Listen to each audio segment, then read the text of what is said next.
शास्त्रों को पढ़ना तुम्हारे लिए भारी हो सकता है, पर एक अपने स्वयं के शास्त्र को पढ़ना तुम्हारे लिए सरल हो सकता है।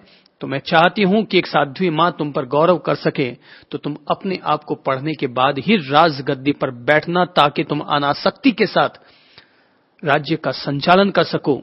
तुम्हारी मां। खत के नीचे लिखा हुआ था, तुम्हारी मां जो न कभी जन्मी न कभी मरी। Never born never died. न कभी जन्मी न कभी मरी। वर्षों वर्ष पहले मैंने ये मां का खत पढ़ा था। मुझे लगा जैसे मेरी मां ने मुझे ये खत लिख करके कहा हो, न जन्मी न मरी, तुम सोचो अब तुम्हें क्या करना है। बहुत वर्ष बीत गए जब मुझे उस खत को पढ़कर के प्रेरणा मिली थी, और मुझे लगता है कि दुनिया का एक महान चिंतक व्यक्ति हुआ है जिसका नाम था ओशो, रजनीश। तो उस व्यक्ति ने भी जब अपने शरीर का निर्वाण हुआ होगा, तो उसने अपने शरीर से निर्वाण से पहले अपने शिष्यों को यह बोध दे दिया होगा कि ओशो न कभी जन्मा न कभी मरा। इसलिए उनकी समाधि पर केवल एक ही लाइन लिखी गई, और वो ये है, Osho never born never died, जो न कभी जन्मा न कभी मरा, केवल इतने वर्ष से लेकर इतने वर्ष तक धरती पर रहा। ये एक बहुत गहरा ज्ञान है, एक बहुत गहरा आध्यात्मिक ज्ञान है, जो अपन सब लोगों को हमेशा बोध रखना चाहिए। अपन सब हैं यहां, हंस रहे हैं, खिल रहे हैं, मिल रहे हैं, जुल रहे हैं, पर हैं, बाकी तय है। सागर की एक लहर की तरह अपन सब आते हैं, थोड़ी देर अस्तित्व रहता है, और वापस सागर की लहर की तरह अपन सभी अस्त हो जाने वाले हैं। जीवन में यह आत्मबोध, जीवन में यह आत्मज्ञान सदा सदा बरकरार रखा जाना चाहिए।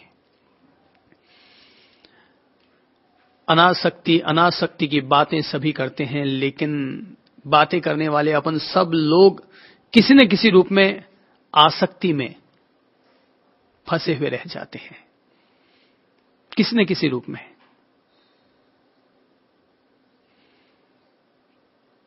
पर ये वो अंतर्बोध के सूत्र हैं जो हम लोगों को धीरे धीरे अनासक्त करते हैं और बोध जगाते हैं। अपन सब यहां हैं, खेल रहे हैं, आमोद प्रमोद कर रहे हैं, और वापस चले जाने वाले हैं।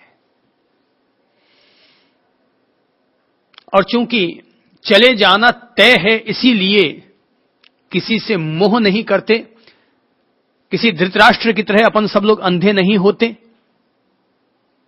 रिश्ते बनाते भी हैं, पर याद रखते हैं कि रिश्ते जिंदगी के लिए होते हैं, जिंदगी रिश्तों के लिए नहीं हुआ करती। रिश्ते जिंदगी के लिए हुआ करते हैं, जिंदगी रिश्तों के लिए नहीं हुआ करती। हमारा जीवन रिश्तों से कहीं ज्यादा ऊपर है, कहीं ज्यादा महान है। हम अपने जीवन को सार्थक करने पर ध्यान देंगे। रिश्तों में अगर मिठास बनती है तो अच्छी बात है, पर हमारे जीवन में अगर जहर घुलता है और रिश्तों में अगर मिठास आती है, तो वो मिठास काम की नहीं होती। भगवान श्री महावीर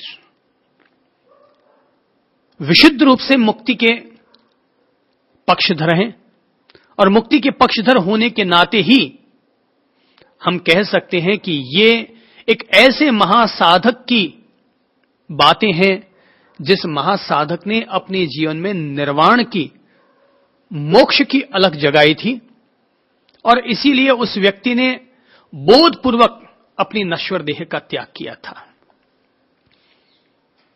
अनासक्ति का फूल खिल जाने के कारण ही श्री कृष्ण ने गीता में यह कहने का प्रयत्न किया था कि योगी लोग जब मृत्यु आती है तो अपने शरीर को वैसे ही छोड़कर चले जाया करते हैं जैसे कि सांप अपनी कैंचुली को सहजतया छोड़ करके निकल जाता है। वो चिपटे हुए नहीं रहते।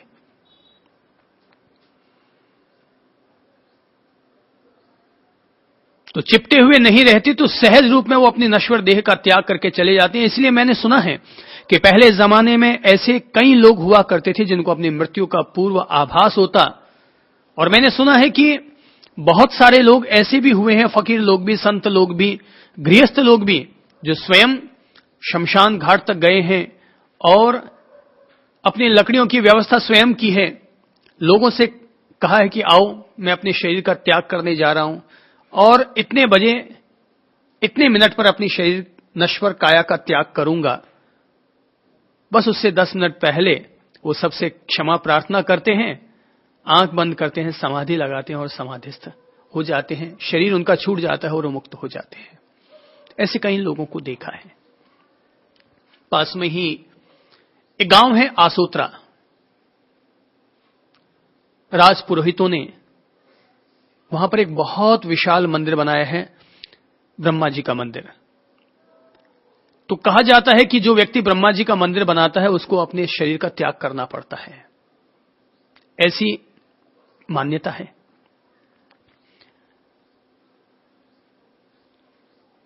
तो उन राजपुरोहितों के जो गुरुजी थे जिन्होंने वो मंदिर बनाया था, तो उन्होंने पहले से ये घोषणा कर दी थी कि मैं भगवान का, ब्रह्मा जी का मंदिर बनाने जा रहा हूं और जिस दिन मंदिर की प्रतिष्ठा होगी उसी दिन प्रतिष्ठा होने के मात्र 1 घंटे के बाद अपने शरीर का त्याग कर दूंगा।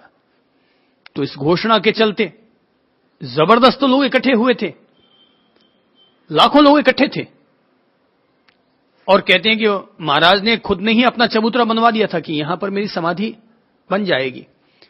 और जैसे वो प्रतिष्ठा की, उन्होंने प्रतिष्ठा करते ही वो चले आए चबूतरे पर, वहां जाकर के समाधि लगा करके बैठ गए। उन्होंने कहा था कि इतने बजकर इतने सेकंड पर मैं अपने शरीर का त्याग करूंगा।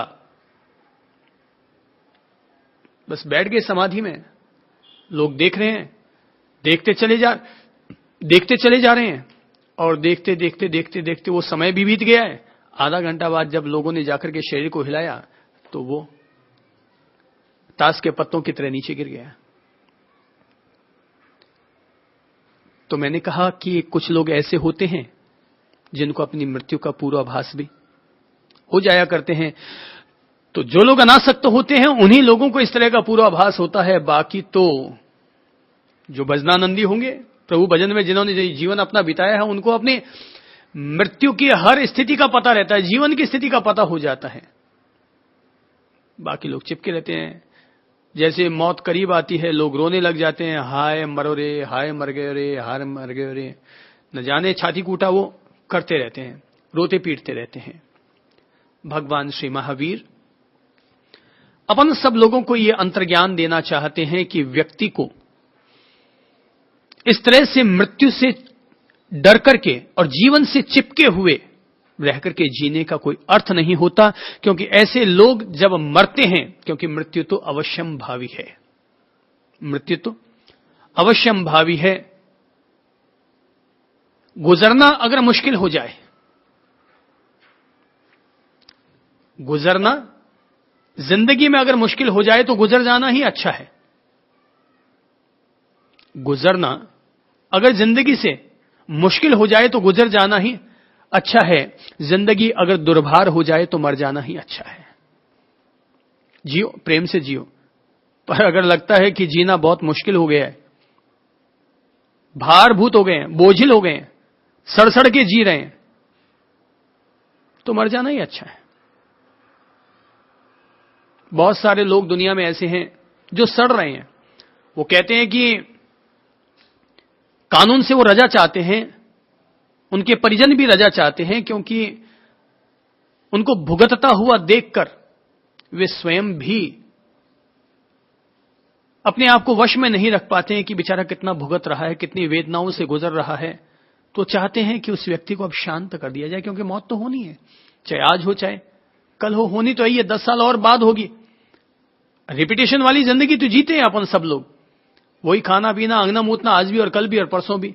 तो ठीक है, 10 साल पहले गुजरे या 10 साल बाद गुजरे, जब तक स्वस्थ प्रसन्न आनंद के साथ जीवन जिया जा सकता है जीना चाहिए। और जब लगे कि गुजरना अब मुश्किल है इस जिंदगी के रास्ते से, तो गुजर जाना ही अच्छा है। जिंदगी अगर दुर्भार हो जाए तो मर जाना ही अच्छा है। कबीरदास जी का एक बड़ा अच्छा पद है, चलती चक्की देख कर दिया कबीरा, रोए दोए पाटन के बीच में, साबुत बचा न कोए। तो मौत की जो 2 कलचक्कियां चल रही हैं, ऊपर नीचे वाले जो 2 पार्ट हैं, अपन सभी लोग उसमें पिस रहे हैं, केवल बचता वही है जो धुरी पर केंद्रित हो गया है। अर्थात परम सत्य, परमात्म तत्व, आत्म तत्व के प्रति, उसकी धुरी के प्रति जो आकर्षित हो गया, केंद्रित हो गया, वो व्यक्ति तो मुक्त हो जाता है। बाकी अपन सभी लोग जन्म मरण की धारा के साथ चलते रहते हैं। न जन्मना अच्छा है, न मरना बुरा है। अच्छा अगर है तो जन्म और मरण दोनों से ऊपर उठ जाना वो अच्छा है। मरना अच्छा नहीं है, लेकिन मुक्त हो जाना प्राणी मात्र का सौभाग्य है। मरना अच्छा नहीं है, पर मुक्त हो जाना प्राणी मात्र का सौभाग्य है। श्री भगवान महावीर कहते हैं, आदमी की मृत्यु दो तरह से होती है। एक मृत्यु को उन्होंने नाम दिया है बाल मरण, और दूसरे को उन्होंने नाम दिया है पंडित मरण। बाल मरण का अर्थ होता है अज्ञानी की मृत्यु, और पंडित मरण का अर्थ होता है ज्ञानी की मृत्यु। अज्ञानी की मृत्यु आसक्त व्यक्ति की मृत्यु कहलाती है, और ज्ञानी की मृत्यु अनासक्त प्राणी के द्वारा देह का विसर्जन कहलाता है। अज्ञानी की तरह अगर हम मरेंगे तो जन्म जन्म तक हमें उसी अज्ञान का ही पोषण करते रहना पड़ेगा, और जन्म और मरण की धारा से बार बार गुजरते रहना पड़ेगा।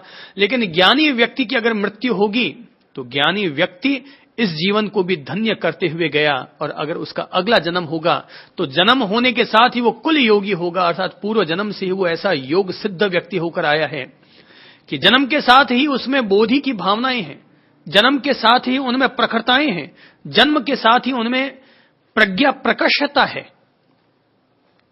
इसीलिए अगर ध्रुव जैसे लोगों के नाम हम लेते हैं, अति मुक्त और प्रहलाद जैसे, नचिकेता जैसे लोगों के हम नाम लेते हैं, अष्टावक्र जैसे लोगों के हम नाम लेते हैं, तो ऐसा ना समझे वो कोई एक जन्म की साधना है, उनके जन्म जन्मांतर की साधना है। क्योंकि उन्होंने जब अपने पूर्व जन्म में देह का त्याग किया होगा तो अज्ञानी की तरह नहीं मरे होंगे, किसी ज्ञानी की तरह अपनी देह का विसर्जन करके आए थे। तो नचिकेता जैसे लोग मात्र 8 वर्ष की बाल उम्र में ही वो आत्मज्ञान को उपलब्ध हो गए, यमराज के साथ संवाद करने में समर्थ हो गए। यमराज के सामने ऐसे प्रश्न कर दिए कि यमराज भी भौचक्का रह जाए। क्या एक बालक में यह सामर्थ्य होता है? एक 8 साल के बालक में और 80 साल के किसी ब्राह्मण में भी यह सामर्थ्य नहीं होता कि वो जीवित मृत्युलोक से और यमलोक की तरफ चला जाए।